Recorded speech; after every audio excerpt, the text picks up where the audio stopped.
Madam, প্রথমে আপনাকে একটা প্রশ্ন করি, সেটা হলো যে আপনি একজন অঞ্চল প্রধান এবং আপনার আহ, সরকার, মুখ্যমন্ত্রী, আপনার মুখ্যমন্ত্রী একজন মহিলা এবং আপনি একজন মহিলা প্রধান।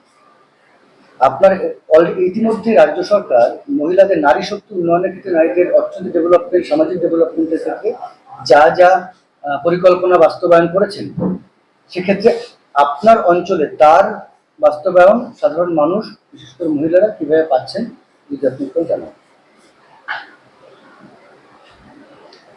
আমাদের মুখ্যমন্ত্রী মমতা ব্যানার্জি মহিলাদের জন্য অনেক উন্নয়ন করছে। উনিও মহিলা, আর আমাদের আমিও একজন প্রধান ম্যাডাম মহিলা। আমাদের মহিলাদের যে উন্নতি হচ্ছে, তাতে মহিলারা অনেক উপকৃত পাচ্ছে এবং অন্যান্য পরিষেবাগুলো, ভাতা বা বিভিন্ন প্রকল্প থেকে সাধারণ মানুষও পরিষেবা পাচ্ছে।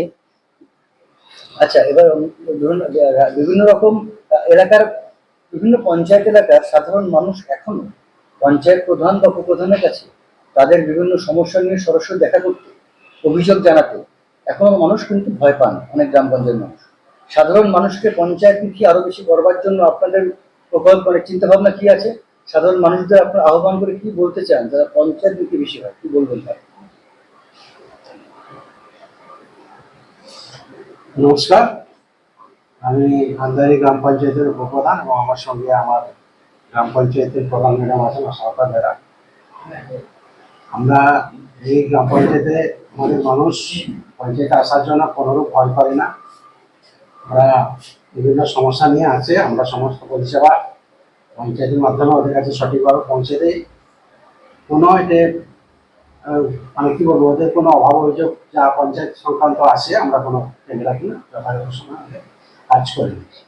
মানুষের অনেক অভিযোগ থাকে, যেগুলো পঞ্চায়েতে দিতে গিয়ে তারা অনেক ভয় পান। তারা ধরুন অনেক জায়গায় এবং সরকারি অফিসগুলোতেও একটা কমপ্লেন বক্সের ব্যবস্থা করা আছে। মানুষের সাজেশন বা কমপ্লেন দুটোই, উপদেশ দিতে পারেন, অভিযোগ করতে পারেন।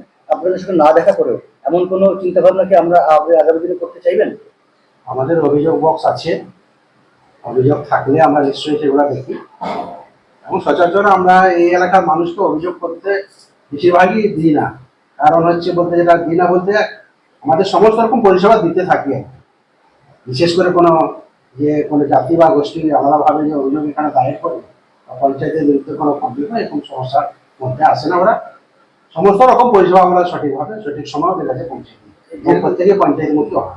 দীর্ঘ দশক ধরে, বহু দশক ধরে জঙ্গলমহলে মানুষের জীবনযাত্রার মান অত্যন্ত নিম্নমানের ছিল।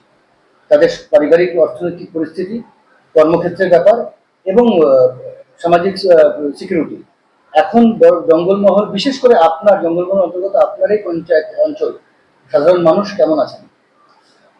জঙ্গলমহলের অন্তর্গত আমাদের আন্দারি গ্রাম পঞ্চায়েত মানুষ খুব ভালোভাবে বসবাস করছেন। তাদের জীবিকার মান উন্নয়ন হয়েছে। তারা যে সমস্ত পরিষেবা মাননীয় মুখ্যমন্ত্রী মমতা ব্যানার্জি পাচ্ছেন, তারা খুবই উপকৃত এবং তারা আমাদেরকে আশীর্বাদ করেছেন যাতে এরকম পরিষেবা তার দীর্ঘদিন ধরে পেতে পারেন। তো মানুষ খুব শান্তি শৃঙ্খলাভাবে এখানে বসবাস আছে। গত কয়েক বছর আগে যেখানে একটা অশান্তির পরিবেশ বা বাতাবরণ তৈরি হয়েছিল, বর্তমান সময় সেই বাতাবরণ বা সেই অশান্তির পরিবেশ এখানে সবাই সুখে শান্তিতে সুখ শাসনে বসবাস করছে। আপনার পঞ্চায়েতের ডেভেলপমেন্ট উন্নয়নের নিরিখে আপনার পঞ্চায়েতকে আপনি কিরকম জায়গায় রাখবেন? আমরা খুব ভালো জায়গায় রাখবো। আমাদের পঞ্চায়েতের যে মানদণ্ডের ক্ষেত্রে আমরা প্রায় 100-র মধ্যেই 100ই পাওয়ার উপযোগী। কারণ আমরা সমস্ত রকম পরিষেবা দিয়ে থাকি এবং অ্যাওয়ারনেস ক্যাম্প থেকে মানুষকে সচেতনামূলক কিছু শিক্ষা দীক্ষা সব কিছু বিষয়ে আমরা প্রত্যেকের সঙ্গে যোগাযোগ, মানে মাস্টার মশাই থেকে শুরু করে সাধারণ পাবলিক সমস্যার সাথে আমাদের যোগাযোগ আছে। বিভিন্ন অঞ্চলের ধরুন বার্ধক্য ভাতা, বয়োজ্যেষ্ঠ লোকেদের একাধিক সুযোগ সুবিধা আপনারা দিয়ে থাকেন, কিন্তু অনেকের শারীরিক অবস্থা এমন আছেন, তাদের সব জায়গায় তারা পৌঁছতে পারেন না। তাদের কাছে পৌঁছে দিয়ে কোনো কাজ করার জন্য কোনো ইউনিট আপনারা রেডি করেছেন? সেরকম কোনো ইউনিটে এখন আমাদের যে ভাতা প্রায় একক অ্যাকাউন্টে ওদের থাকে, কোনো নমিনি থাকে না, কিন্তু আমরা প্রায় প্রত্যেক মাসে মাসে ওরা পেয়ে যাচ্ছে। অ্যাকাউন্টের বিশেষ কারণ টাকা থাকে না এবং তারা আধার লিঙ্কের মাধ্যমে আমাদের কাছাকাছি এসকে সেন্টারগুলো থেকে আছে। ওরা টোটো করে আমাদের এখানে যে টোটো পরিষেবা পাওয়া যাচ্ছে, প্রায় টোটো করে ওরা গিয়ে সেই সহায়তা কেন্দ্র থেকে টাকা নিয়ে এসছে। কোনো সমস্যা এখন জঙ্গলমহলের ছেলেমেয়েরা অনেক বেশি ডেভেলপ করছে, গোটা রাজ্য না গোটা দেশের নাম করছে। শিক্ষা, ক্রীড়া ক্ষেত্রে শুরু করুন কিংবা হস্তশিল্প বা বিশেষ কোনো তাদের গুণ, এই কারণে তারা কিন্তু এটা বিভিন্ন জায়গায় পাচ্ছে। স্কলারশিপের যে স্কিমটা আছে, এই স্কলারশিপের স্কিমদের এইসব মানুষ ছেলে মেয়েদেরকে তাদের কাছে গিয়ে স্কলারশিপ পেতে গেলে যা যা ডেকোরাম দরকার হয় সেগুলো রেডি করতে গেলে আপনাদের গুরুত্ব অনেক, আপনার বিভিন্ন সার্টিফিকেশন দরকার, বিভিন্ন এগুলোতে আপনারা কতটা উদ্যোগী হচ্ছেন? আমরা এগুলোতে খুবই উদ্যোগী, কেন আমাদের এর আগেও আমরা দেখেছি এখানকার ছেলেমেয়েরা স্কলারশিপ পেত না, এখনই বেশিরভাগ 50% উপরে প্রায় তারা নম্বর পাচ্ছে। বেশিরভাগই মেয়ে এখন ছেলে বা মেয়ে তারা সেই স্কলারশিপের আওতায় আসছে এবং প্রত্যেকে এরা স্কলারশিপ নেয়। এক একজন প্রায় 3-4 জায়গায় করে, মানে বিভিন্ন রকম যে সিস্টেম স্কলারশিপ থাকে তারা সেই সুযোগ সুবিধা দিচ্ছে। সাধারণ মানুষকে আরো বেশি পঞ্চায়েতমুখী করুন, এবং সেই করবার ক্ষেত্রে আপনার যে সাধারণ মানুষের প্রতি আহ্বান, পঞ্চায়েতের সঙ্গে তাদের যে সুদৃঢ় সম্পর্ক আরো যত মজবুত হয়, উত্তর উভয়ের সবকটা বিষয় নিয়ে সাধারণ মানুষের উদ্দেশ্যে আপনাদের বার্তা। আমাদের সাধারণ মানুষের মধ্যে একটাই বার্তা, সবাই মিলেমিশে একসঙ্গে পঞ্চায়েতকে আরো মানে সশক্তিকরণ বা দৃঢ় করতে চাই।